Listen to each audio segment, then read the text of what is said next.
Political consultant and human rights lawyer, Mr. Arnaud Develay. Arnaud, thanks for your time today.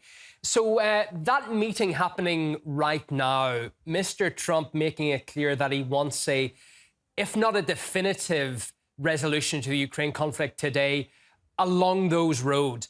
What do you expect from these talks yourself? Yes, thank you for having me. Well, I don't expect actually much coming out of this meeting, except the same old shenanigan we've seen the last 2 months, if not the whole year.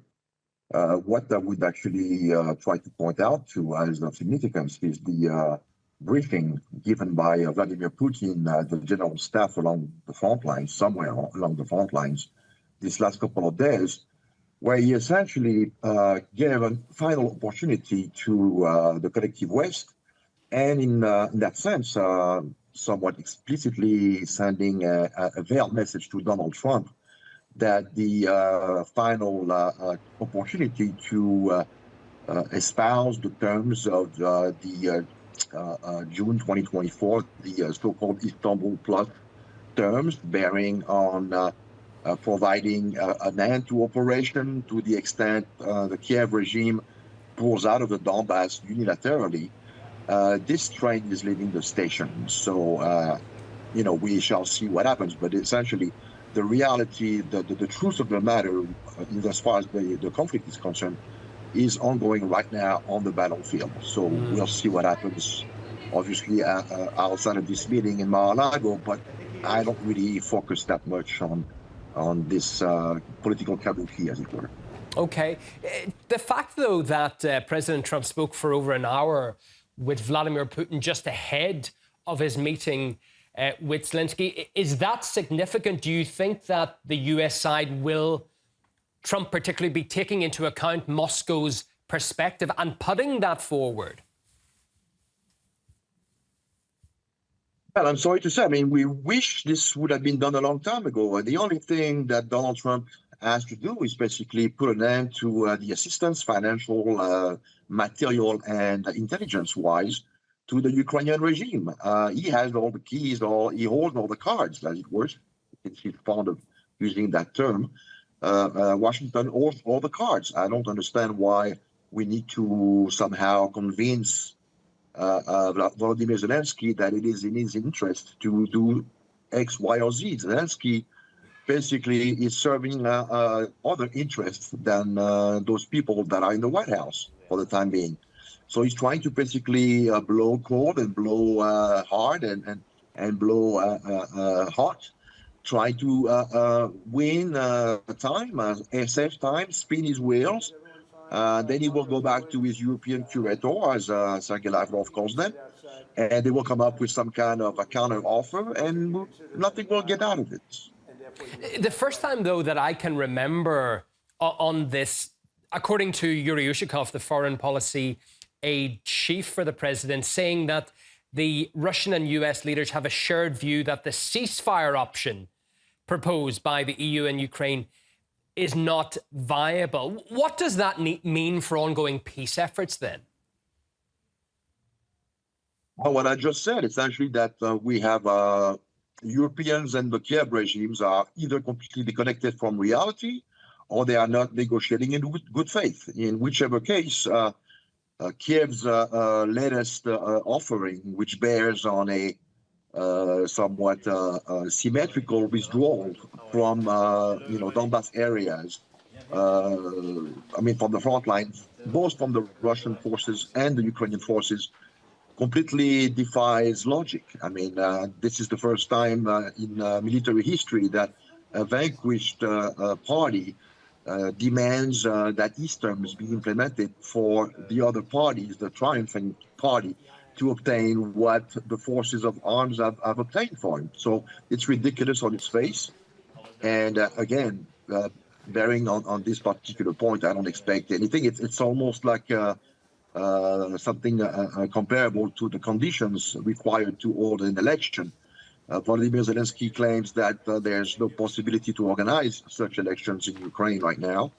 Vladimir Putin said that if there was to be an election being conducted, all the areas where the polls would be conducted would be spared from armed attack or bombardment.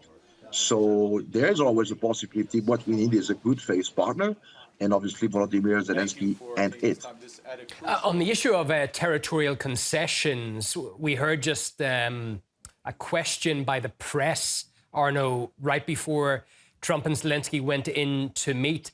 Zelensky appearing to accept that it will have to be a core tenet of any deal. He hasn't done that to any significant degree in the past. Is he starting to come around that this is the only way that a deal can be done?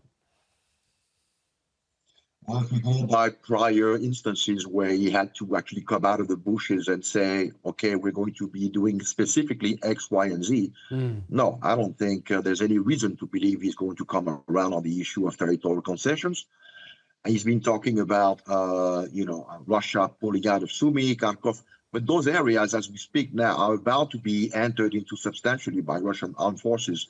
And next time, if this opportunity is not, the one that I just discussed, the June 2024 Istanbul Plus peace offering is not taken on by Ukraine, then the next time the terms will be more stringent, and we'll be talking about a safety, a security zone, and we'll be asking for the Ukrainian armed forces to withdraw from the areas which will be designated to provide security from missile attack range as far as the Donbass areas are concerned. So this is, again, they can discuss all they want. They can try to put the best face on things, but the reality right now is that the Russian armed forces are moving throughout the front lines, liberating settlements every single day, and moving forward and accomplishing the goals that were specifically designed on February 24th, 2022. Amidst all the news lines as well today, one that seems to have been put to the back of the line is yet another front in the corruption scandal engulfing Kiev. Several members of parliament are accused of trading votes for cash. Will the EU ask questions about this, or will it be swept under the carpet again?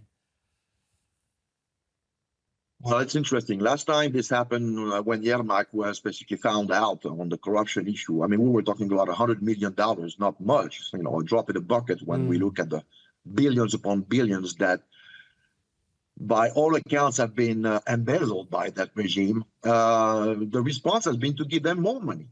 And this time around, it's no surprise. I mean, on his way to Mar-a-Lago, Zelensky stops by to see Canadian Prime Minister Carney, and as you mentioned, the latest corruption scandal just broke out. And what does Zelensky? You would think that until further notice, any suspension, any assistance is suspended. No, Zelensky leaves Ottawa with $2.5 billion. So obviously, there's no interest in Brussels and or Ottawa to see that those people or those actions are being called into account. For the simple reason, that's my opinion, that everybody is on the gravy train, and that there's and that Brussels doesn't even want to allude to what goes on in Kiev allegedly, to the extent that they are themselves in the throes of corruption in Brussels. So they basically are all from the same cloth, so to speak. Can I put one more point to you, Arnaud? Just the feeling that it seems that there is a renewed détente between the US and Russia, and they want that to grow, because we heard Vladimir Putin saying that it was also agreed to cooperate with the US in a format of two separate groups. One, the security issue, what we've been speaking about. The other, economic. What do you think of that? How is that going to progress? What's the avenues? How significant is it? Well, I think the result of one group is conditioned on the outcome of the other group, i.e., for the economic to take off, we need to have a security paradigm that's arrived at to the satisfaction of both parties. So yes, we know Donald Trump wants to do business in Russia. We know he's very interested in partaking in partnership with Russia over the exploitation of some of the the new regions reaches. But until and as long as Russia's security interests, and I mean in a very thorough fashion at that, are not taken into account, it's hard to imagine business as usual. The views of Arnaud Develay, political consultant and human rights lawyer. As always, sir, a pleasure. Thank you for your time. Thank you.